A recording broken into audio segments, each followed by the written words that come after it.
Good morning दोस्तों। Last week का जो एनालिसिस किया था उसका रिव्यू ले लेते हैं। दोस्तों लास्ट वीक में हमारे पास कुछ पॉजिटिव पॉइंट्स थे और कुछ नेगेटिव पॉइंट्स थे, जिसमें पॉजिटिव पॉइंट्स में दोस्तों जो यहाँ पे मैंने इंडिकेट किया हुआ था, निफ्टी का जो पीसीआर था दोस्तों, जो 0.49 था, वो बहुत ही ओवर सोल्ड था। और उस बेस पे मैंने आपको बोला था कि मार्केट में नीचे की साइड से शार्प बाउंस आएगा। तो दोस्तों आप देखेंगे कि मार्केट ने 429 का लो बनाया और उसके बाद ये देखिए दोस्तों 429 का लो बनाया ट्यूसडे के दिन, और उसके बाद वेडनेसडे को 919 पॉइंट तक मार्केट गई, लगभग नीचे से 500 पॉइंट। तो दोस्तों ये क्लियर इसी बेस पे बोला हुआ था कि पीसीआर बहुत ही ओवरसोल्ड है और अगर मार्केट नीचे आती है तो बाउंस देगी। और मार्केट ने 500 पॉइंट्स का बाउंस दिया और नीचे ऊपर 919 तक गई। फिर वहां से मार्केट ने जो नीचे आई वो 400 को भी तोड़ के मार्केट ने, जो हमारा सपोर्ट लेवल था 400 का, उसको तोड़ के मार्केट ने 290 का अराउंड लो बनाया। तो मार्केट ने लगभग 500 पॉइंट ऊपर और ऊपर से लगभग 600 पॉइंट नीचे, तो 1000 पॉइंट्स का 200 मूवमेंट दिया। जो मैंने आपको क्लियर बोला हुआ था कि दूसरा हमारा जो रेजिस्टेंस है वो 18,000 के आसपास है, इसके बीच में कोई रेजिस्टेंस नहीं है। तो देखिए दोस्तों 14 सॉरी 17,400 से 17,919 तक मार्केट गई, लगभग हमारे रेजिस्टेंस के आसपास 80 पॉइंट्स नीचे रही रेजिस्टेंस से। तो नीचे से लगभग 500 पॉइंट्स का बाउंस मिला और फिर वहां से नीचे आई और 600 पॉइंट्स का डाउनफॉल आया। तो दोस्तों कहने का मतलब यही है कि जो पॉइंट्स मैंने आपको दिए थे वो कितने काम आते हैं वो मैंने आपको बताया। और दोस्तों इसके साथ जो मैंने आपको फेड का हमने जो डिस्कस किया था कि फेड अगर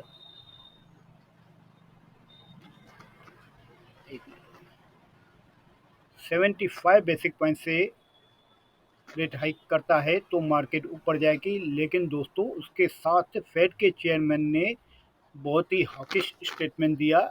उन्होंने ऐसा बोला हुआ है कि आगे चल के भी हम और रेट करेंगे और बढ़ा भी सकते हैं।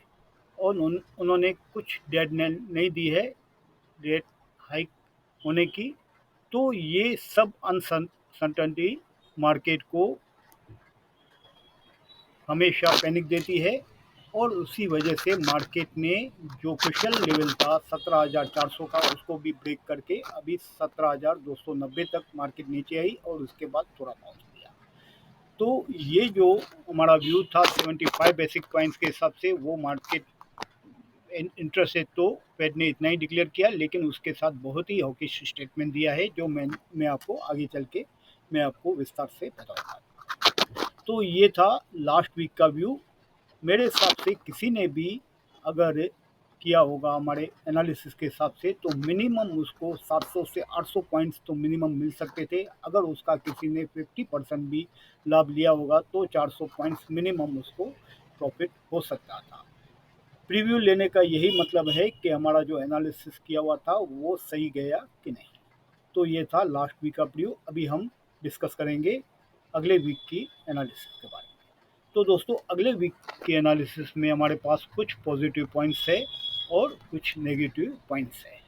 पॉजिटिव पॉइंट्स में दोस्तों सबसे जो बड़ा पॉजिटिव पॉइंट्स है वो क्रूड है, जो यहाँ पे मैं ग्रीन के साथ इंडिकेट करता हूँ, वो मतलब बहुत बड़ी पॉजिटिव पॉइंट्स होती है।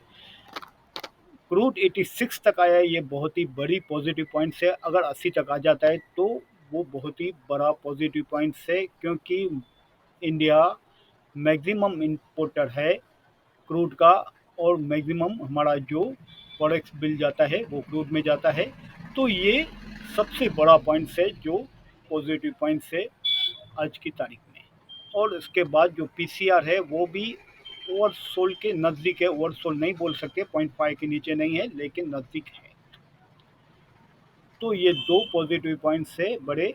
बाकी विक्स इंडिया 20.59 है, मतलब वो मार्केट में वॉलीटाइल हो सकती है, ऐसा इंडिकेट कर रहा है। निफ्टी का पी 20.69 है, नीचे की लेवल में मार्केट को सपोर्ट मिलेगा, ये ऐसा इंडिकेट कर रहा है। जीएसटी कलेक्शन अच्छा रहा है, ये पॉजिटिव है। 3 डे रूल नीचे जो बना हुआ है वो भी पॉजिटिव बात है। और उसके साथ अभी नेगेटिव बातों में दोस्तों एफ की सेलिंग है, जो लास्ट वीक में लगभग 0.28 था, वो बढ़ के सेलिंग उनकी 0.25। ये रेशो दोस्तों लॉन्ग टू शॉर्ट का रेशो होता है, जो मैं आगे आपको विस्तार से बताऊंगा। ये 0.25 है। अभी उसका डाटा देख लेते हैं। ये देखिए दोस्तों 23 सितंबर लास्ट जो अभी जो फ्राइडे को डाटा आया है और जो लास्ट फ्राइडे का डाटा था, दोनों को कंपेयर करेंगे तो वीकली में एफ ने 41,632 कॉन्ट्रैक्ट्स और ऐड किए हैं शॉर्ट की साइड में, जिसकी वजह से जो लास्ट वीक का जो रेशो था 0.39 था, सॉरी, वो बढ़ के अभी 0.25 आया है लॉन्ग टू, मतलब लॉन्ग में 34,394 कॉन्ट्रैक्ट्स है और शॉर्ट में 1,34,340 कॉन्ट्रैक्ट्स है। तो ये रेशो आता है 0.25, मतलब उन्होंने 41,632 कॉन्ट्रैक्ट्स और ऐड किए हैं एफ ने, मतलब और उनको लग रहा है कि मार्केट नीचे आएगी। ये एफ के हिसाब से डाटा है, जो बड़े प्लेयर हैं तो मार्केट लगभग उसके हिसाब से रिएक्ट करती है, जो आगे भी हमने देखा हुआ है। अभी हम दूसरे डाटा देखेंगे। इसके साथ दोस्तों रशिया और यूक्रेन का जो क्राइसिस चल रहा है वो कुछ दिनों से बढ़ रहा है। रशिया उनके कुछ स्टेट्स को, कुछ सिटीज़ को अपनी एरिया में लाना चाहता है, जो यूक्रेन को मंजूर नहीं है और नाटो को भी मंजूर नहीं है। तो वो क्राइसिस बढ़ रहा है।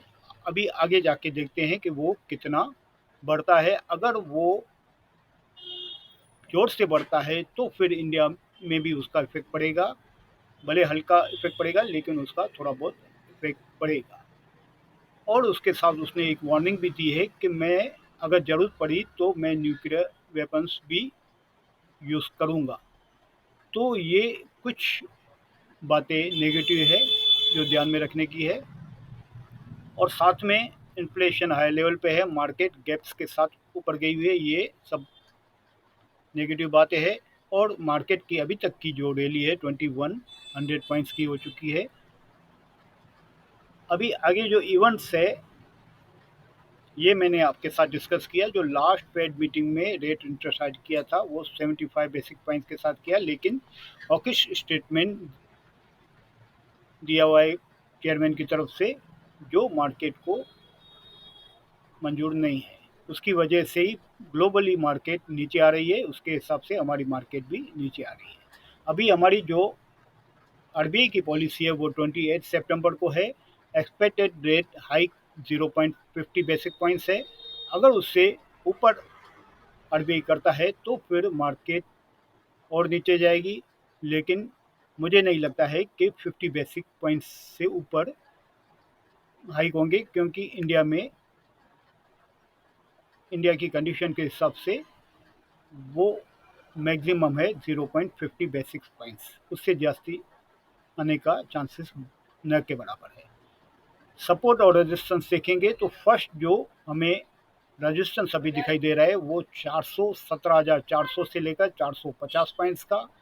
अगर उसको क्रॉस करता है मार्केट तो यहाँ पे मैंने जैसे ग्रीन किया हुआ है, तो 450 से हम बाय करके 700 के टारगेट के साथ भी जा सकते हैं। और अगर उसको भी क्रॉस करता है तो 750 से बाय करके हम 18,000 टारगेट तक भी जा सकते हैं। ये ऊपर की लेवल है। अभी नीचे की लेवल का ध्यान में रखेंगे। अगर 150 को ब्रेक करता है तो फिर 16,900 तक भी मार्केट आ सकती है। अगर इसको ब्रेक नहीं करता है तो 200 से हम बाय करके 17,400 का जो फर्स्ट रेजिस्टेंस है उसके हिसाब से हम जाएंगे। तो ये इस हिसाब से मैंने यहाँ पे ग्रीन और रेड का इंडिकेट किया हुआ है, मुझे ऐसा लगता है। और फाइनल जो सपोर्ट है 16,600 650 पॉइंट, जो हम यहाँ पे मैंने यहाँ पे भी इंडिकेट किया हुआ है कि जो ये फाइनल जो यहाँ पे गैप भी बना हुआ है, अगर मार्केट जोर से गिरती है तो ये गैप भी फिल हो सकता है। तो ये 3 लेवल है हमारे पास। एक है इमीडिएटली सपोर्ट लेवल 17,150 से 200 का, और दूसरा है 16,900 से लेकर 950 के बीच में, और थर्ड है 600 से 650 के बीच में। ये 3 लेवल है। लेकिन नेक्स्ट वीक, अगले वीक में मुझे ऐसा लगता है कि मार्केट बहुत वॉलेटाइल रहेगी, और ख़ास करके यूक्रेन और रशिया का न्यूज़ को भी हमको ध्यान में रखने का है, और फेड की पॉलिसी, सॉरी, आरबीआई की जो पॉलिसी आने वाली है उसको भी ध्यान में रखते हुए हमें कोई भी पोजीशन लेनी है। लेकिन अगर मार्केट आज नीचे आती है तो दोस्तों, जो स्टॉक बाय करते हैं, पोर्टफोलियो जिसको बनाने का है, उसके लिए बहुत ही अच्छा टाइम आने वाला है। खास करके अच्छे स्टॉक्स बहुत ही वैल्यू बाइंग मिलेंगे। आप खास करके उसके ऊपर ध्यान दीजिए और उसमें अपनी पोजीशन बनाइए, क्योंकि दोस्तों इंडिया का जो लॉन्ग टर्म जो व्यू है वो बहुत ही अच्छा है। जो अगर आप ये पैनिक में बाय करते हैं तो वो बहुत ही आपको अच्छे रिटर्न्स देंगे। और तो आप नीचे में स्टॉक्स में ध्यान दीजिए और स्टॉक्स में अपना पोर्टफोलियो बनाइए अच्छे स्टॉक्स में। तो ये था अगले वीक का व्यू, और कुछ मेरे जो व्यू थे वो आपके साथ शेयर किए। वो पसंद कर आशा करता हूँ कि आपको पसंद आए होंगे। अगर पसंद आए दोस्तों तो प्लीज़ चैनल को सब्सक्राइब कीजिए, शेयर कीजिए अपने दोस्तों के साथ, और लाइक कीजिए। और इसके साथ एक मेरा डिस्क्लेमर है, ये मेरे व्यू हैं दोस्तों, आप इसके बेस पे कोई अपनी पोजीशन नहीं लेना। अगर आप कोई पोजीशन लेते हो तो अपनी एनालिसिस करने के बाद ही लेना। आपके प्रॉफिट और लॉस में मेरा कोई इन्वॉल्वमेंट नहीं है। तो ये था view. Have a nice day दोस्तों।